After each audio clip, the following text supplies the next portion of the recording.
This is more than a podcast. It is a movement. Our mission is to transform the body of Christ, one rep at a time, through a holistic gospel message that integrates the spiritual and the physical.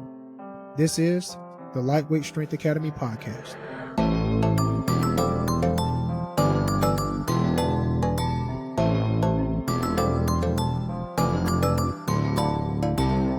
Back again for episode 4 of the Lightweight Strength Academy podcast. As always, thank you for tuning in. Thank you for your continued support. If you have any questions from anything that we discussed today, please leave them in the comment section.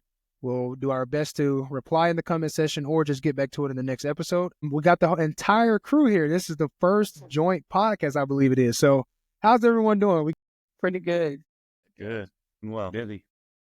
Oh yeah. Everybody busy, man. You know, football season, weightlifting competitions, work, everything going on. We got negative 12 degrees up here. I don't know how y'all feeling. Oh yeah, hold that up. Yeah. Yes, ma'am. Yeah, we had, could you talk about your placement and stuff, Destyni, real quick? Okay. This here recently just did a powerlifting meet in San Antonio. Is for the Texas Raw division. So basically, there's no assistance on this. Just pretty much your belt and your strength, sheer strength there. And I placed in the 100+ kilo division. I got first place in that, and so I'm first in all of the state of Texas for that. And it's pretty cool. I did some fairly normal numbers. Well, not normal for most people, as I would say, but it wasn't a PR for me. I guess I should put it like that. For my bench press and my squat, deadlift, I hit 501, so that was a big accomplishment. And it was hard, but whenever you do this for a while, you can tell when you got a little more in the tank. So that's it was great going into that, just with the mindset of placing for nationals, which is June 12th, I believe, and it'll be in Atlanta. But just to go out there and hit some big numbers, just to place for nationals, was actually I felt good. So it was pretty good. So to put it in layman's terms, she's strong. She real strong. No, congratulations to you. Congratulations to you, sis. Congratulations to you on that. But without any further ado, we have an exciting episode today. This is entitled, this is episode 4, by the way. This is Sweat and Serenity, Building the Spiritual Qualities of Hope and Courage Through Exercise. Now, I think it goes without saying, based upon the stuff that we talked about in previous episodes, some people can kind of have a misconception of exercise. In fact, when thinking about this subject, it would almost sound like a paradox or a contradiction to say that I look to exercise for endurance. I look to exercise to endure in life. I look at exercise to endure on a job. And most people look at that and say, well, exercise make me tired. So how do you look at it for endurance? And I hope that we can get into a little bit of that in this particular episode. And so with that being stated, we're going to just hop into question number 1, just give a little backdrop to that. So in recent years, there have been this growing interest, if you will, in the connections between physical activity, mental well-being. We talked about some of that in a previous episode. And also brain health. And so one of the critical players in this, sort of intricate relationship between the three is a protein known as brain-derived neurotrophic factor, or BDNF for short. And so I think that understanding what BDNF is and how it interacts with our bodies and I think people will begin to see that as we move throughout the episode. It's going to shine a lot of light on the positive effects of this particular protein and on exercise beyond just the physical part of it. And so this connection, I think, is also key to fostering this sense of hope and resilience in individuals that I don't think they could have known otherwise. And so with that, we're just going to explore this question. What is the BDNF, or brain-derived neurotrophic factor, and how is it related to exercise and hope? So basically, in layman's terms, as our bodies take in nutrients and put out exercise, we can release these proteins and create this BDNF, and it's going to boost our mood. Now, it's interesting to see how this is expressed in different people. So if you're a family of an active heritage, so like my parents are very active, I'm active, my kids are active, your genes are naturally going to express this BDNF more than people who come from a more sedentary background and cultures. Unfortunately, if your parents weren't active and your grandparents weren't very active, which we're getting into a generation where, we've possibly seen the second and third generation of people who have had office jobs and have been sitting and not being as active in their daily lives as our ancestors have in their past, where they've had to be out working on farms and doing more physical activity. We've started to see this decrease in the expression of this gene. So it's not as common for people. And we've seen a rise, especially in America, in depression and anxiety and all of these things related to the chemical imbalance that is a really multifaceted problem. Our nutrition has a lot to play. Activity levels have a big role to play in that. And so as we exercise and eat right, we can change things for ourselves, but we can also change it for our kids and for their children. So modeling this is really a multi-generational thing, and we can have long-lasting impact, but lots of us still are overcoming things where this gene might not have been expressed in your family line for a couple of generations, and you might have to fight against that. That's true. I wanted to touch on something real quick that you mentioned. So, of course, as the winter come in, we get to, at least in our profession, we start to be warned about suicide. And so the rise of suicide, the sun isn't out as much. People are being shut in. It's too cold to be out. And if you don't have that social aspect, then you start to feel alone. Your mind begins to take over and things of that nature. And so you began to see people starting to feel stir crazy, which was a term that was just heavily thrown around in COVID, which is why, I think this subject is so important, because we're trying to figure out we can actually look to something to endure. We can actually look to something to give us that sense of hope in a very practical way. And not going to go too far in it, because I think we're going to get into it in the next few questions or so. But I just wanted to touch on that part, just being aware of suicide and really figuring out how this physical activity and exercise can improve upon our mental health. The less people are exposed to sunlight, the less vitamin D we produce. And I know we've got supplements. You can take vitamin, but there's something about the way God designed our bodies, and God gave us the ability to produce these things through food and through our environment, that when we try to kind of subvert God's plan and try to get vitamin D by taking a pill instead of going outside, we are missing out on something essential that's out there. And so when we have low vitamin D, we have bad calcium uptake, it causes all of these things to just not work the way God designed them to work, with us being out in his creation versus in our dark little, climate controlled homes. Yeah, I'll let Maurice talk more. He's got all that. With respect to vitamin D, I usually ask my students, what's the best form of vitamin D? And they'll usually say sunlight. They'll get that part right. But then I'll ask them, well, how much exposure should you get? And it's usually blank stares. But what the research says is at least 15 to 20 minutes daily without any sort of sunscreen, suntan lotion, that sort of stuff that's going to block, obviously, what we need that's coming from the sun. So I don't know how much more I can add to the BDNF. I think she did a great job on that, and with it being a protein and helping to reduce anxiety and other aspects of mental health, but just adding on, it's good for learning and memory as well. Yeah, and it's produced through exercise, right? Your muscles excrete it whenever you contract them. Your muscles your body's built this way. It wants to be active. It wants to go outside. Vitamin D, it's a key contributor to testosterone production. So testosterone improves mood, bone density, multiple factors there. And so it's we're designed to be active because there's a lot of built-in benefits for it. And Daniel, you were talking about this time of year, this is mid to late January. Everybody just stopped their New Year's resolutions. They're not getting out of the house as much, not socializing as much. And so there's a lot of factors at play that you really have to fight for. You really have to fight against the water to get these things going. It almost seems like the more sedentary we are, the sicker we become, in essence. And I don't know, just a thought, just listening to how you all explained that and your thoughts on that. But yeah, sorry, go ahead.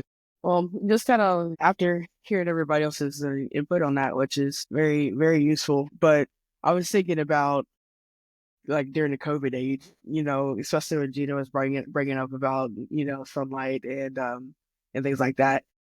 That was one thing that I remember just from an exercise science major's mindset. It's like, they were telling us to stay in the house and, it's airborne, so you need to do this, that, and the other. And then doctors are telling us you need to make sure you get vitamin D, to help with your immune system and all this. And I'm like, well, of course you need, everybody's vitamin D deficient right now because they're telling everybody to stay in the house. And then you're just thinking about the absolute chaos that came from like the mental health part of it, with everybody not socializing. People are not really getting in the gym and working out anymore because you remember we're not essential workers. So, it wasn't important. It wasn't important for a gym to keep running. So there's a lack of exercise unless people are actually getting out or had the money to buy up, tightening them in their gyms and in their garages and stuff like that. But other than that, we'll say the gen pop really weren't working out. And so there's a lot of depression. There's a lot of mental health issues that were going on that were amplified at that time just from the lack of sunlight and lack of exercise. So I just kind of to hone in on it, what everybody's saying. There's obviously this benefit of exercise on our physical person, but then now, as we've noted, there's this benefit of exercise on the mental aspect of who we are and our brain. And I think it's equally noteworthy to point that out. And, one area of interest when we talk about this particular protein is just specifically understanding how exercise influence BDNF levels. And I think that's going to heighten the minds of people who may not have heard of this protein, and also just give them some context of, okay, here's why you should exercise, right? So we're not just talking about the physical benefits, right? Everyone is not going to look like Arnold Schwarzenegger did back in the 70s. I mean, that's just not going to happen, right? But there are other benefits to exercise that, we should strive to achieve other than just the physical. And so when we think about that, let's talk about question 2 now. How does exercise impact BDNF production, and what are the benefits of increased BDNF levels?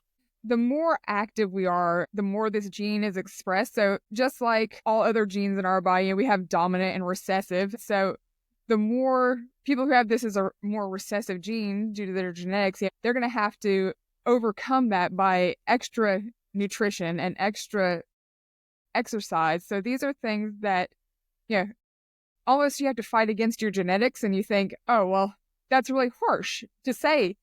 But, you can look out and, like you said, not everybody's going to be Arnold Schwarzenegger. That's a genetic expression.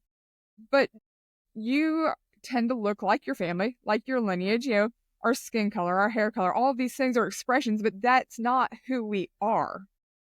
God gave us a soul, and it's dwelling in this body. And so we can, despite those physical limitations that some of us face versus others, we can still get out there and serve God, and He will allow our bodies to do what they're supposed to do. So I think when we look at this, sometimes you say, well, you just throw your hands up and like, I can't do anything about it. It's not in my genetics. But we are more than just our genetics. And I feel like this is where exercise can force things. The more we drive a chemical reaction, so in chemistry, we call it activation energy. Mm-hmm. Something wants to happen, but unless we get over that hump, it can't happen because there's not enough energy to force it. So if you were ever, playing at the fairs and you like rolled those little balls over the hump and you tried to get it to settle in the hump, that's just why activation energy is that starting it over the hump. And exercise is what can force our bodies to begin that process.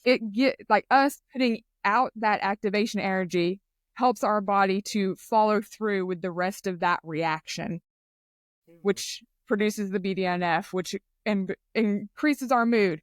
And once you get into that kind of virtuous cycle, it's easier to keep going. You made me think back to one of the classes I took. I think it was called motor learning. And in motor learning, we talked about this, like everyone has a baseline, and your baseline is like your genetic makeup, and you can only improve upon it so much. And so, which is why we may tell somebody who comes into the gym and say, oh, I want this type of butt, I want this type of chest, this type of back, whatever the case may be. We might tell them like, oh, that's not in your genetic makeup, right? And it made me think about when you mentioned that David Epstein has a book called Sports Gene, really good. And then that was his response to Malcolm Gladwell's thoughts on the 10,000 hour rule. And it seems that the genetic expression that we have, I'm curious as to what you guys thought about that. I mean, can we actually work to the point that we can improve upon our bodies to look a certain way? Like, can we have a certain image in mind and say, I'm going to exercise until I get to that? Or is that just not possible? And then, like, what's the point of doing it at all? Naturally, you mean? Mm-hmm. Yeah, just naturally. Yeah. Keyword. I don't think so. I'm thinking about the set point theory. Yes. I don't think you could do it naturally, but with enhancements and artificial, bringing in external sources and foods and things of that nature, happens all the time. But just from a natural perspective, I think God has designed our bodies to have a certain, we reach a certain point. I mean, I'll just use myself. I mean, I'm 5'9" and 190 pounds. I mean, there's not too much more I'm going to go beyond that in terms I'm not going to be able to bench press 1,000 pounds on this frame naturally. But if I were to, somehow require excellent joint stability to handle 1,000 pounds, I might be able to put some supplements in my body to get me to bench press that. But I don't think that's going to happen. Yeah. And that was kind of like my point, right? Like those things, because we have that baseline, it would require something outside of just nature to be able to improve upon that and get to that point. But as you mentioned, Ms. Gina, we don't have to look to outside of nature to get the BDNF. Just exercise will help everyone to release that, and I'll let you go ahead, Maurice. That was the point I was trying to make on that. No, I think Gina, when she was mentioning about the forcing it and the activation energy, it made me think about the fact that exercise does increase blood flow to the brain. And then as a result of that, it triggers that release of the BDNF. So when we think about just those particular things happening, that produces more BDNF. So for the benefit, now that we have a pretty good understanding of why we need it, now we understand why we need to exercise, because exercise helps to produce, right, or that. So wait a minute. Don't we experience stress in exercise? Don't we suffer a little in exercise? So are you saying that if I just suffer just a little bit, I will experience this sort of euphoria, just being happy after the suffering? Is that what I'm understanding? Well, there's runner's high. It's a real thing. There is this proven, working yourself to that point of exhaustion. Afterwards, sometimes you have even more energy. Mm-hmm. Like, I'm certified in something called the Sprint 8 protocol, which is a super high intensity, like 30 seconds all out as hard as you can go, which normally takes a trainer or someone like pushing you, because you really can't push yourself to that maximum point on your own. Like, we just naturally don't. It's that like a bear is chasing us. There's an outside stimulus that makes us go above that little extra. But like the stats on that and the energy boost and the metabolism boost and all these things that have been shown from doing that super high intensity work, like at the time, you absolutely hate it. And I mean, I've done this protocol multiple times in my last 10 years. And yeah, in the middle of it, you're thinking like, I want to die. Like, the bear is going to have me. It can eat me. I'm okay with that. And then 30 minutes later, though, you're just like, wow, I could go like run to the moon. And that's actually interesting, because when I saw did you all watch the Olympics this year? And like, with the American sprinter specifically, I forget her name, light-skinned female, like, I think it was Yes. Like, when she was interviewed afterwards, I think they was like, were you tired? Did you even like feel yourself just outrunning the pack? And if you saw like her race, I mean, she left everybody. And she mentioned something to the effect, I wasn't really focused on what I felt in the moment. She said, yeah, sure, going through training, like I could feel the heaviness of my legs. I could feel tightness around her chest and abdomen area. But she said, was that seeing that finish line, understanding that the pain was not permanent. It wasn't going to last the entire time. And so it's almost like, she found hope in the middle of suffering. And, and I'm not trying to get too far in it, but that's interesting to me. That's interesting to me. I was just thinking about training, even when we have racers, and you guys brought up the racers too. Like, I think it's still hard for them. Like, if you think about those when they're running, they're still having to recover, still having to do this. It hits them a little differently. Obviously, I would not be able to run 400 or something like that right now. I didn't train for it, but kind of hitting that runner's high, like you're saying, because I was admiring people, some of the runners who were like able to celebrate at the end. I was like, I feel like at the end of the race for me, I'd be dying and wanting to like pass out right then and there, but they're like kind of looking at the camera with the gloats and all that type of stuff, and it's like you could tell like conditioning and training for it. So all that to say, even with just beginning and stuff like that, people may feel like with all of these studies that we're talking about that it's impossible for me because my body is not genetically made up like that, like Gina was saying, but you can get to a certain degree of conditioning your body that they'll become natural. You'll have that high whenever you're working out, and it'll feel better. It'll feel better to do it. It doesn't become so much of a chore. It becomes something that you enjoy. And then it increases your mood and increases pretty much everything about your life at that moment. Absolutely. Yeah. Yeah. I actually kind of look at it like one coach said to the swim team, he said, not all of you will be Michael Phelps as far as the way he was built. That guy was just born to swim.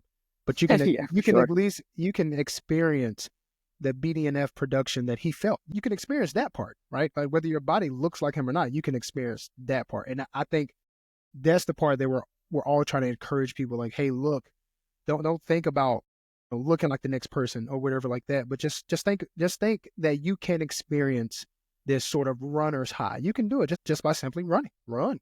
You may not win, but you still can run and experience the runner's high. So you can go ahead, Richard. Yeah, I was just thinking of there's a term, neuroplasticity, your brain's ability to adapt and form stronger connections between neurons, right? And we know this from levels of empathy, going to other countries and experiencing other cultures, learn different languages.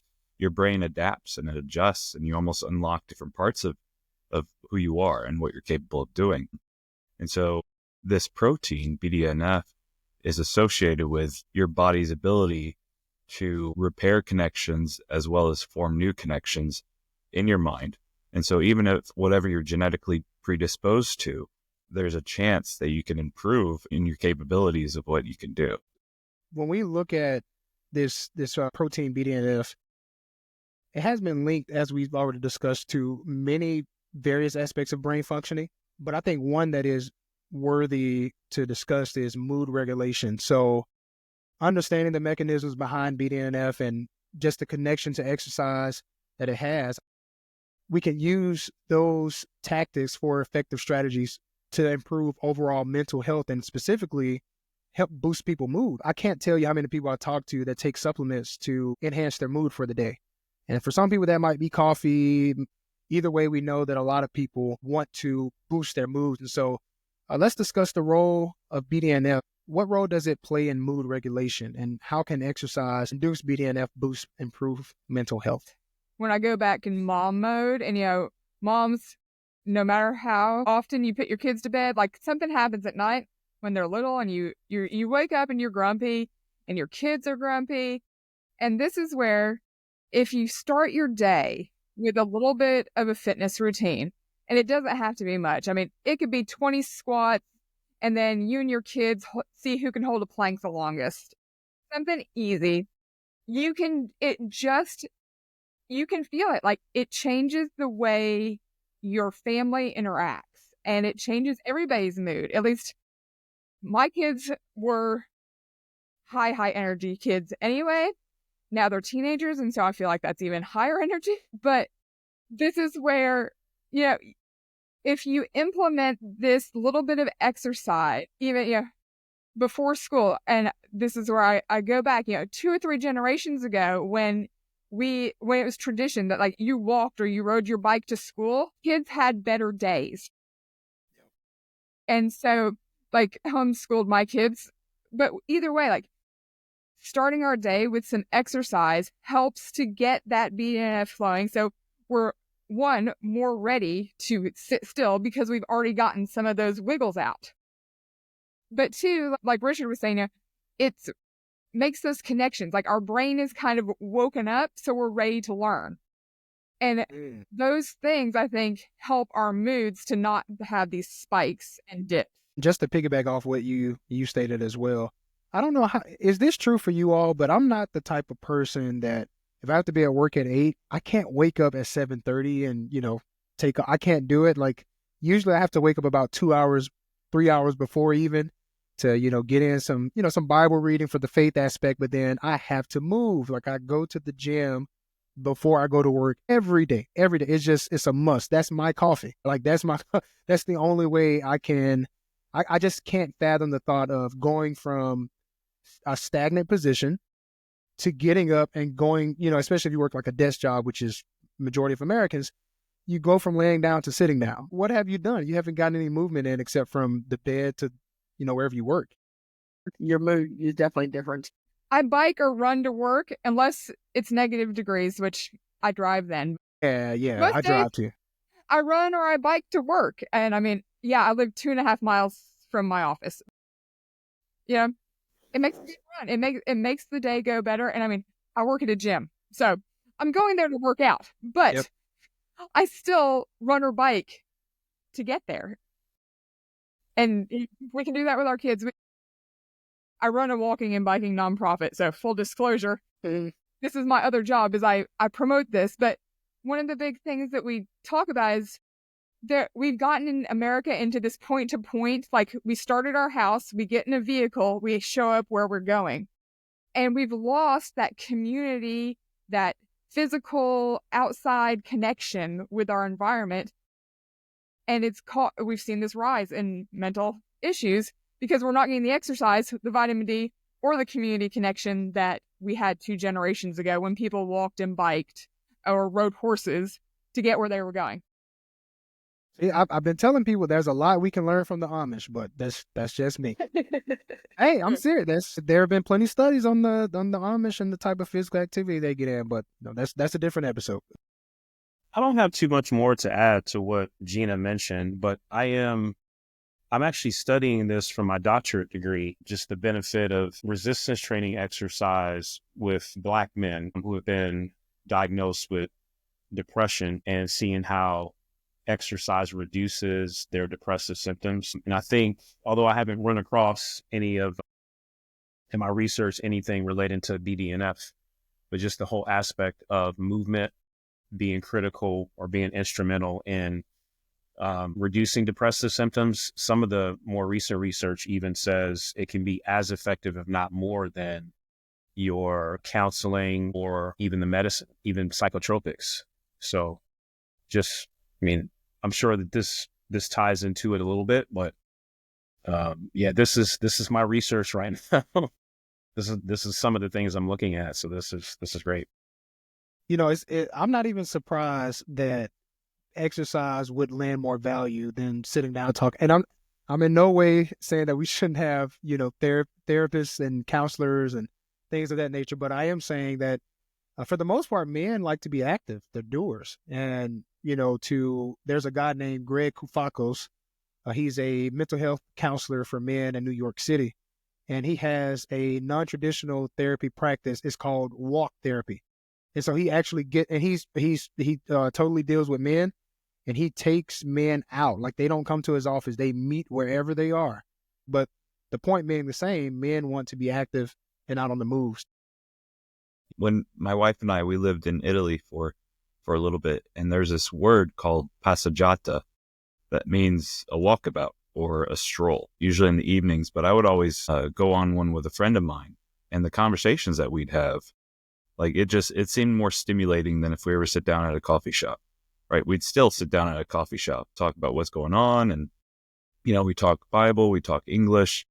But then if we got up and walked around for 2 hours and talked while we did it, like more creative juices are going, your blood is going, like your legs are getting warmer. You're being more alert of your surroundings. So it's activating different parts. And so I love this idea. It's very difficult to do, obviously, in the States with how spaced out things are, but it's still, I think there's a lot more benefits to it, or there's a lot of benefits to it. And so it's worth seeking out. We continue to just think about this idea of like just promoting brain health and cognitive function. I think people are looking for ways to enhance their mental health and their mental performance overall. So I hope that we're conveying that message. I think we all believe that people to an extent are looking for ways to, improve their mental health, but I just don't think they always have the correct answers. So one effective approach that has gained, I believe, some significant attention over the last 10, maybe 15 years now, is the incorporation of specific exercises into our daily lives that will, boost this BDNF level. And so I just want to jump into that one. What type of exercises are most effective in boosting BDNF levels, and how can we incorporate those into our daily lives? Definitely cardio aerobic training was the top one for that. I guess everybody, we've talked about it before, I think a couple of episodes ago, just about, everybody's idea of cardio and things like that. And Maurice hit it on the head there. It was like walking, just something as simple as getting out and moving are great things to do. Like I said, I know plenty of doctors who would prescribe people to just get on the recumbent bike. And so there's ideas like that. Just they're pretty simple just to get started with that as cardio. I guess you don't have to get those 10,000 steps in, right? I guess it's more closer to 5,000 or 6,000. Right. You guys can correct me if I'm wrong. So if you're concerned about that, it doesn't have to be the 10,000 is great, but if you can't reach that in a given day, I think if you shoot for somewhere between, let's say 5 and 8, I think you'll reap the benefits. But yeah, Destyni, I agree. Cardio seems to be, at least the research that I did, seems to be the best form of exercise. And I'm just curious, as I continue to go through my doctoral work, cardio has been the most researched. I'm just wondering if resistance training probably has a benefit too, but it just hasn't been as researched. Same thing with just depression in general or mental health issues. It's just cardio has gotten the most research. But swimming and things of that nature, so hiking, any form of aerobic with air, get your heart rate up, that sort of thing, start sweating a little bit, it's going to be helpful for what we're talking about. Yeah, I definitely play devil's advocate a little bit because I'm a huge just weightlifter guy. And so when cardio was the number one answer, I was like, someone's biased here. Well, I was going to mention too, if I know a couple of us who study exercise science and things like that, but I don't know if you guys were able to look at some of the research too, just with the difference between anxiety and depression, and then the difference between how cardio versus resistance training affects those two. And I would venture to say we could look at those, just your body, how your body's made up with the mesomorph. So for me, like I'm a lot more muscular than most women. I am also high functioning, like depression and stuff like that sometimes. But for that anxiety, if I do get anxious about anything, then exercising like hardcore weightlifting sometimes helps out with that and brings me back down to steady state. So like we talked about earlier with, just our mood and things like that. Sometimes it just depends on where you're at as far as your mentality too, and just your emotional states. And I feel like any exercise, you're going to do that you like is going to be good for you. Exactly. So I'm totally a girl. Destyni, I can do what you do. Weights, I don't like them. I have to go to classes. I need other people around me lifting heavy things for me to even want to pick up a heavy thing. Give me a battle rope or a kettlebell that I can swing and get moving with it, and I'm okay. Right. I really hate deadlifts. I know you can, so we would be a great team, Destyni. I'll do the running. There you go. But so whatever, if there's an exercise that, if you like to do bicep curls, just do them fast. Get your heart rate up. Yes, exactly. That's what I was going to say. Grab your battle rope and slam it down. And you can do cardio a lot of ways. It doesn't have to be resistance training does not have to be your 70% and above for training. Exactly. You can literally get in there. And we learned, I know NASM, I'm pretty sure Maurice is familiar with this too. It's your different training levels. So if you're working on cardio and stability and stuff like that, you're going to be your higher reps and stuff like that. And then as you get closer to strength and power, then yes, you're going to go down. So don't be intimidated by resistance training. I believe wholeheartedly that we could get cardio from resistance training in some point. Yeah, I definitely look. The thing that I thought about was when people have, and tell me what you guys think about this. I've heard like if people have higher cortisol levels, or say they didn't get enough sleep that night or something like that. When I was doing the research for this, it was actually it's not beneficial to push them too hard. And so like HIIT training, it wouldn't be ideal to go in if your stress level is already up, you haven't gotten enough sleep to go in and do something like HIIT training. But again, I'm not totally sure about the ins and outs of it. So I mean, if you have something to add on, I just was thinking about and piggybacking off what Destyni stated. I think there is, if we have a desire to do a certain form of exercise, I agree with you, Ms. Gina. I don't think that's going to create any adverse effects because I'm already sort of predisposed, I guess, to like that exercise or that form of exercise. But I'm not trying to get too much off subject, but what do you guys think about it? Is that something that I think we want to, kind of push for people to, do a form of exercise they like? Well, you're definitely gonna, I mean, in order to get started, because we've talked about this before too, you have to find something that resonates with you for sure. Because I've listened to a brother speak before, and he talked about running like 100 miles in a month or something like that. I mean, just some crazy stuff that to me is crazy, right? But some people are just really just like, oh, that's not impossible. I just couldn't think about it. But so yes, there are aspects of that. I mean, you're talking to somebody who's been on both sides of the spectrum as far as physical health. I've been a basketball player and ran track. And so that was all cardio. We had to run 2 miles a day and also do suicides and all kind of other stuff. So, and then now I wouldn't even dream of doing 2 miles a day and suicides, like 20 suicides right after that. I mean, not that I say I couldn't do it, because I know mentally I would be able to push myself because I've done it before, but it's just, you definitely want to find something to get started with. I wouldn't recommend you do deadlifts every day, right?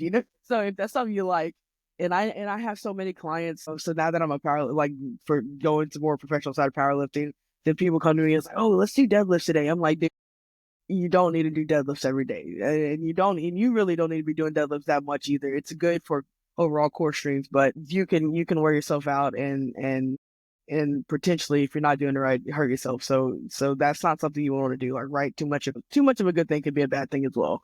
So yes, start with something that you're going to enjoy. Maybe use that to gear if you're going to be more on the resistance side or more of the cardio side. But then find your balance. I would say. I like the point that you said about cortisol. There's a lot of studies out there that link high cortisol levels to low oxytocin levels.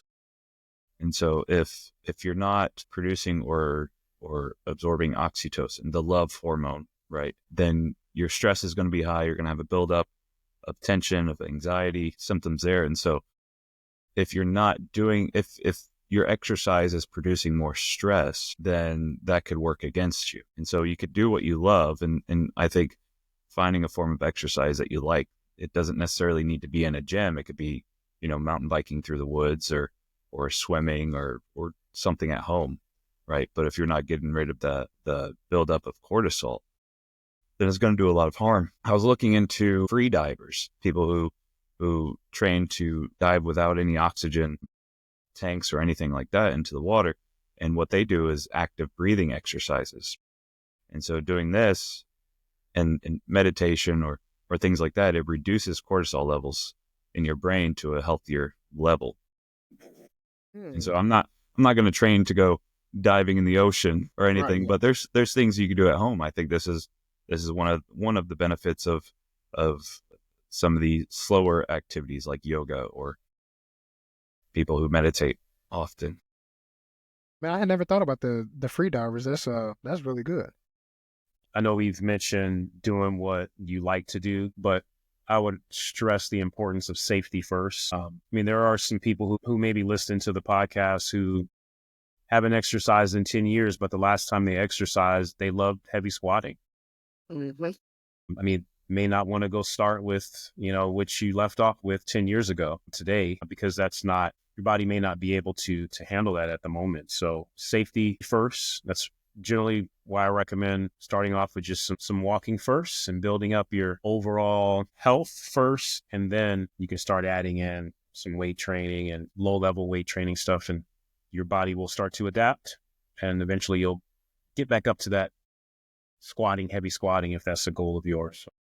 So obviously, as we've discussed, mental health is a growing concern, I think, for many Americans and just people across the world of today. And with anxiety and depression affecting so many lives, I forgot the last time I checked how many people have been diagnosed with depression and or affected by anxiety. But as research continue to show, like there are effective ways that we can at least cope with these adverse effects to our mental health, and ways that we can manage these challenges that they present us. Like one intriguing area of focus is the role of a certain molecule that people call the hope molecule. And it has emerged as this sort of promising candidate, suggesting that there could be a biological basis for cultivating resilience against mental health struggles, etc. But let's talk about that hope molecule. How can we use this hope molecule to overcome anxiety, depression, or other mental health challenges?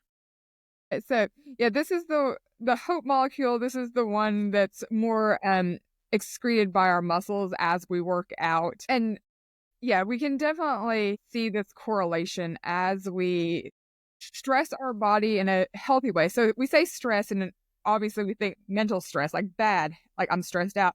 But stress can just be that, we're putting out more effort than we're used to. And, I had a guy this week. He came to a boot camp class for the very first time, and he had seen us. He'd been walking. He'd walked around the class. We have a upstairs track, and the class was down below. He saw it, and he's like, I'm going to try this class. So he came, and he was nervous. But I tell him the same thing I tell all my new clients, like, remember how you feel right now when you're holding the little, 5-pound or 3-pound weights. And as you get going, you're going to have that same level of effort, but those 5-pound weights are going to turn into 8-pound weights and then 10-pound weights. And as you start, you're excreting this hope molecule, as we said. You're going to, as you get used to the stress, you're going to have to put more stress on yourself to keep releasing that.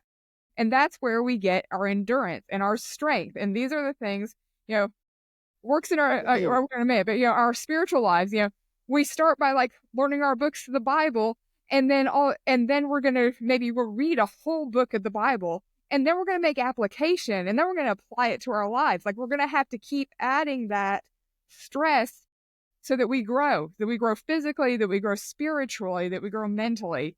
We're going to keep those stress, and it's going to keep producing these hope molecules. And we obviously have the ultimate hope.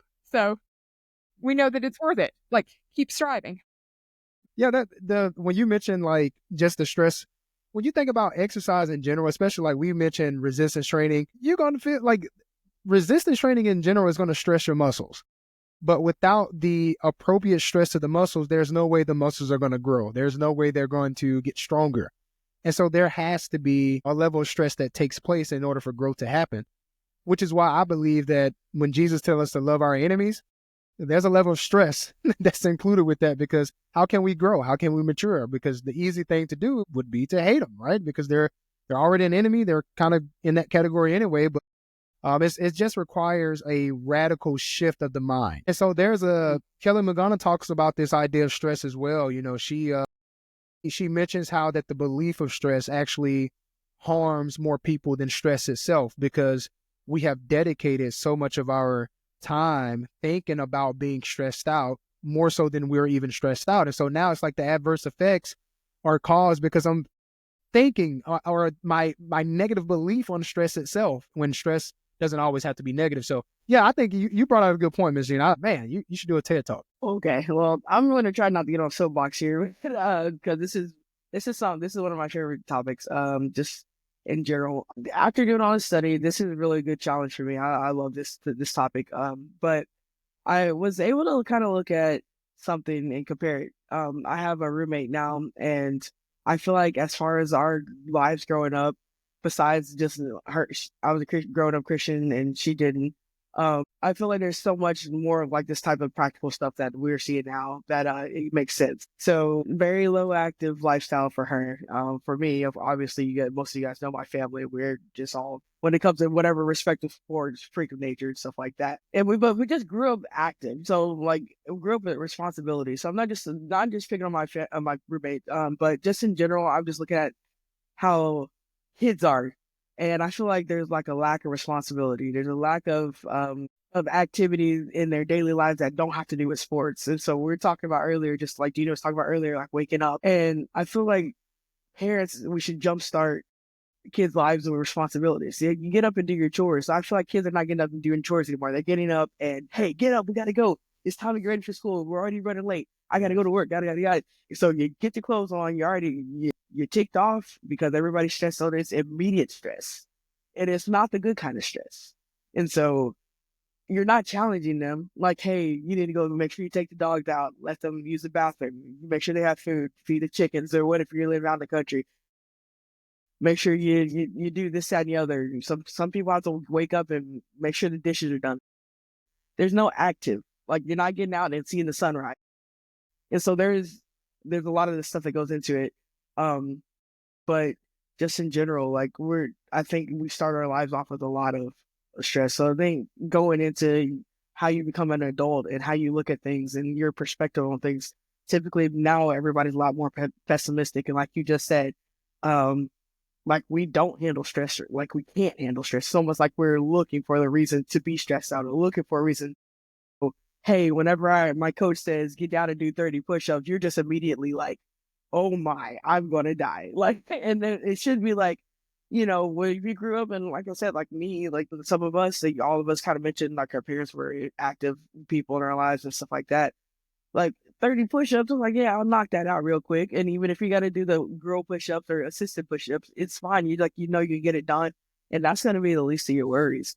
But so I just kind of look at it that way. I think with the hope molecule that we're talking about, if you don't have that stuff released as a child, then it's almost like you go into life as an adult and everything is just, man, woe is me. So it affects your mood immediately. And then we're not willing to try things that are going to challenge us and we're not willing to get better. And so then we live life moping around about, man, I'm not going to be able to get through this. Oh, I gotta pay bills. I'm like, it just turns into a whole broad spectrum of just depression and you just feel like low mood all the time. So I think it's important. So again, on my soapbox, to give kids some responsibility, give them some structure, challenge them, make things hard. Don't just tat them through life, as we like to say in Louisiana.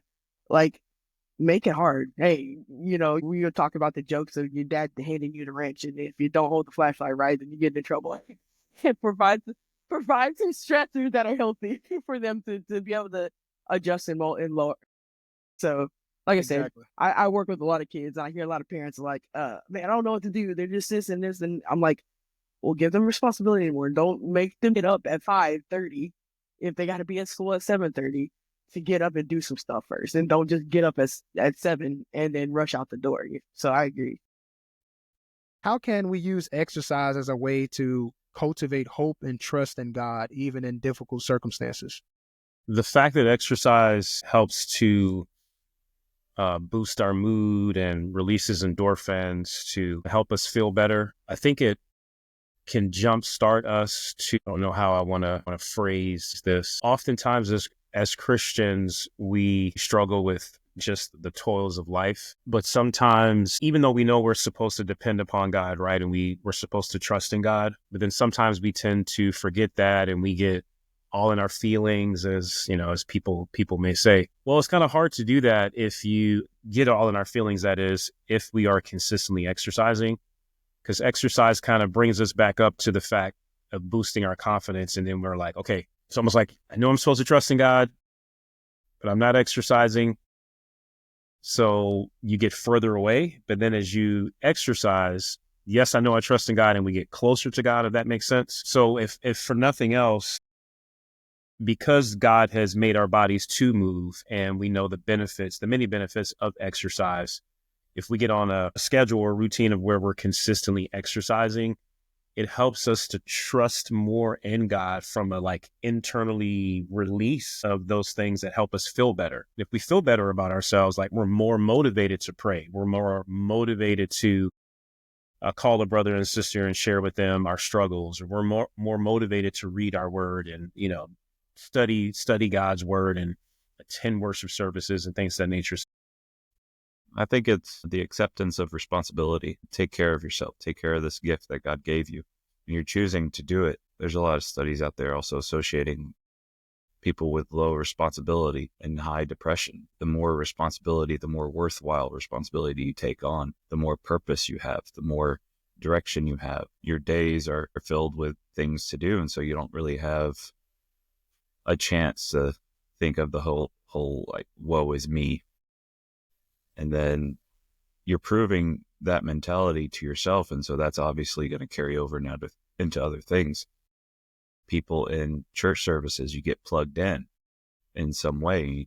You choose to take on the responsibility of teaching a class or assisting on a Tuesday devotional meeting or a Saturday morning breakfast or talking to people in your town or talking to that cashier at the grocery store. Like you're proving to yourself that you're willing to sacrifice self for the sake of this bigger picture, right? And I think with physical activity, with exercise, that is a very clear example to yourself that you're doing that. And so, yes, you know, we talk about all the benefits of physical exercise and taking care of this gift God gave you and, you know, the proteins being produced and absorption of oxytocin or vitamin D production, all this. But, you know, from a mental standpoint, an emotional standpoint, there's a lot to be said about that physical exercise does for you as well. This just kind of brought up, so our congregation preacher right now is Kyle Gilpin, and our lesson he gave the other day just kind of reminded me, he said, you know, like when they sent out the 12 spies to spy out the promised land, you know, they came back and, you know, the 10 were so intimidated.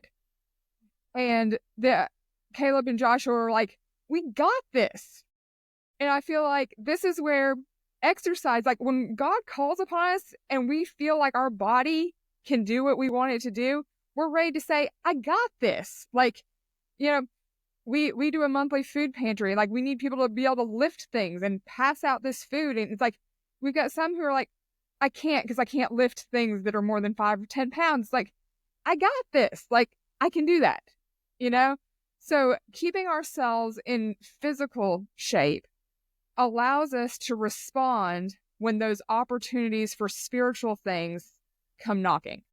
So I feel like, you know, if we're ready, you know, and someone is like, I need you to do this. And you can say, I got this. That's what all of this is for. I mean, that's the ultimate reason that we want to keep our bodies in shape is so that we can serve with them. And, you know, that's the ultimate thing because, and this was the point of his sermon that really got me. It's like, we're crossing to the promised land. We haven't seen it, but we know that we want to get there. So we got to be ready to take it when it's our time. Like, do what you have to so that you're heading there. Thinking about those spies, I think a lot of times we paralyze our bodies metaphorically before we ever give it a chance to prove what it can do. It's like I've just flipped the switch in my mind. It's like I can't do it, and so all of a sudden, you know, when that moment arrives, I failed before I even tried. I just didn't try at all, and so you just drop the ball so soon, and it's so unfortunate. I've been on that end of the stick as well. It does not feel good at all. I just feel like you let yourself down. You know? I look at the Bible and I see a lot of testing your patience, testing your faith, you know, long suffering, fasting, wandering. There's a lot of things that are uncomfortable situations that they were like, you know, that Christians or the Israelites were put through. And it's all a testing of your faith. And I just kind of what everybody's saying here is we got to go through something. You got to go through something challenging in order to have that hope. I think hope comes from your level of hope can sometimes come from the confidence you have within. And so, like Gina's saying, like, hey, that feeling of I got this. It's like you've been through enough, or you challenge yourself enough mentally, emotionally, physically, spiritually, that your confidence and that hope that you have within yourself, you know you can do it. And it's going to be a challenge. It's going to be hard. But I mean, so I think kind of going into whether it's your spiritual walk or whether you're literally physically walking, things like that, challenge yourself enough whenever you can control it, when the controlled situations that allows you to, whenever the challenges, whenever, things like this do arise, you're having that confidence. That's where that hope comes from, is that no matter what, we can achieve the prize. So, and then in closing for me, just to piggyback off what you said, Destyni, we do have to go through something in order to kind of prove that euphoric high at the very end. Like, we have to go through something that's challenging. It doesn't mean you have to kill yourself, of course, but you mentioned something. You said, I may not run those sprints like I used to in college when you were playing basketball, but you know that you can go and do it again because you have the mindset for it. Right? You're not gonna tell yourself you can't because you've already experienced it. For our fellow brothers and sisters out there who are listening, the Scripture speaks plainly about it in 1 Peter 4:12-19. Beloved, do not be surprised at the fiery ordeal or trial among you, which comes upon you for your testing, as though something strange were happening to you. But to the degree that you share the sufferings of Christ, keep on rejoicing, so that at the revelation of his glory, you may also rejoice and be overjoyed. The beauty of it is we can look, and if we, according to James 1, if we take and look at the stress that we go through in life, at the trials we go through in life, if we take and look at that appropriately, we can use it as an advantage to say, as Ms. Gina stated, I can do this. How do you know that? Is it just wishful thinking? No, I have evidence. I've done it before, so I can do it again. I've got through something tough before, so I can get through something tough again. And Kelly McGonigal, last thing was, she stated one of her theories that she believes is that if we view that stress response as helpful, and the stress response, she's referring to our heart beating faster and gearing us up to face the challenge. If we look at it that way, she and her theory states that we are creating the biology of courage. And I think that's beautifully stated by her. But thank you all for your comments. This was extremely encouraging for me, and I hope that you, those of you who are listening, I hope this was extremely encouraging to you. And as always, if you have any thoughts, any questions, please leave them in the comment section. If not, if we don't comment back there in response, we'll get to on the next episode. Thank you all for listening. Thank you all for tuning in to the Lightweight Strength Academy podcast.